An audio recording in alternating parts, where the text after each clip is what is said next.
All right, welcome to day seven on doing the will of the Father, and we're going to talk a little bit more about this idea of Savior communicating with his Father. But today, for the most part, we're going to talk about holding up the light, and we'll get into more about what that means. You must know that I really do love the subject of the living Son of the living God. And not only thinking that he's going to go and do all this alone, right? That he's constantly seeking the will and help from our Father in heaven, and he's not going it alone. We're not going it alone, right? What a lesson for you and I as children of God and children of the covenant, as disciples of Jesus Christ. So let's talk a little bit more, right? I want to talk about 3 Nephi 18, verse 24, as one of the verses that we scoot over a little bit too fast in the Book of Mormon. And here's what it says. And I know you've all read it. You know what it says, right? In 18:24. Here's what it says. It says, "Hold up your light that it may shine unto the world." Okay, that's what we're supposed to do, right? We know that, right? That's what we want to do. We want our family to do that. I'm hoping that's what you're doing. And it's what I want to do, right? We want to hold up the light. We want everybody to be loyal and obedient and wonderful, and just hold up the light to the world. Now, the Savior qualifies with that light. He says, "Behold, I am the light."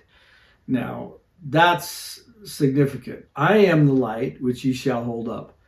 And we've all agreed to do that. We agreed that in principle. We've also agreed to that by covenant. This isn't our work. It's his work, right? This is his work. I'm grateful that he lets us to be a part of it, right? But he is the light that we should hold up. But the reality is, what does that look like? Now, he says, "I am the light which you shall hold up, that which you have seen me do." That's such an interesting comment, because we could go widespread with everything that he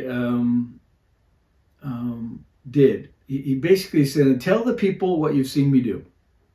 That's the light that we're supposed to hold up. And then he says something which I find so interesting.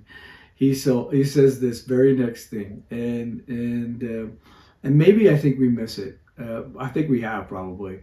He says, "Behold, ye see that I have prayed unto the Father."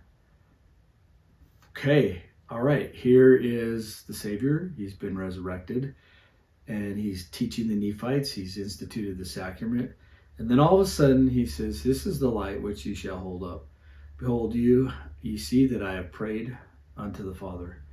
Again, of all the things that he could say, of all the things that he is and that he does, the example, the qualities of life, the depth of his virtues, the breadth of his character, of all that he says, if you're going to hold up the light, he says, "Tell the people I pray."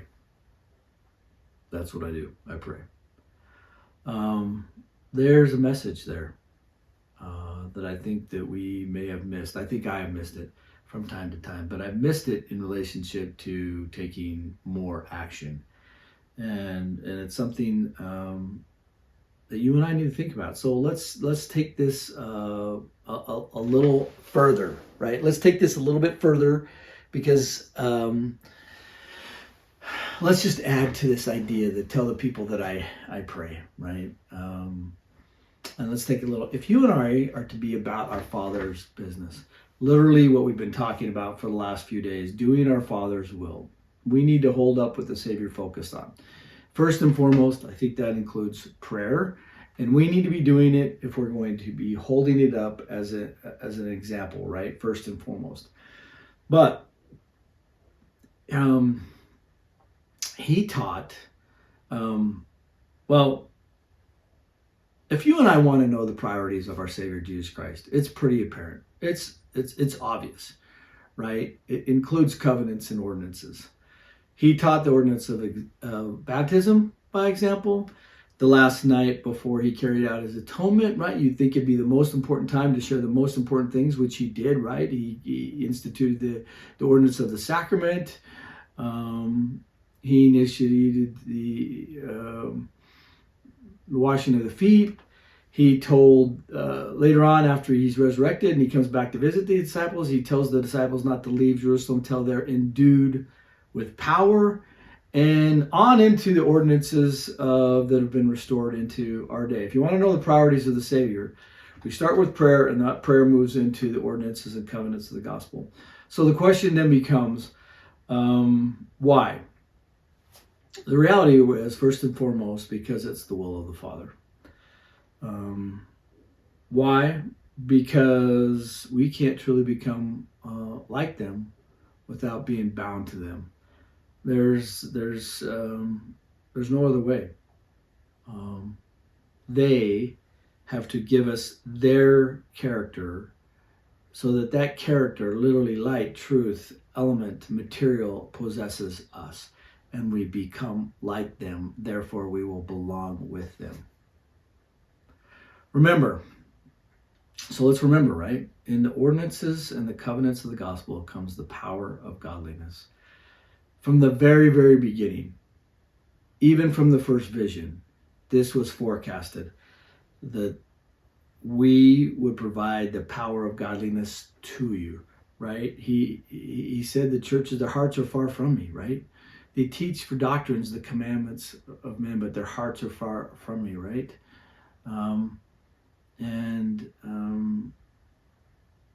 But he basically said that he was going to return ordinances and covenants. He said it to Joseph, right?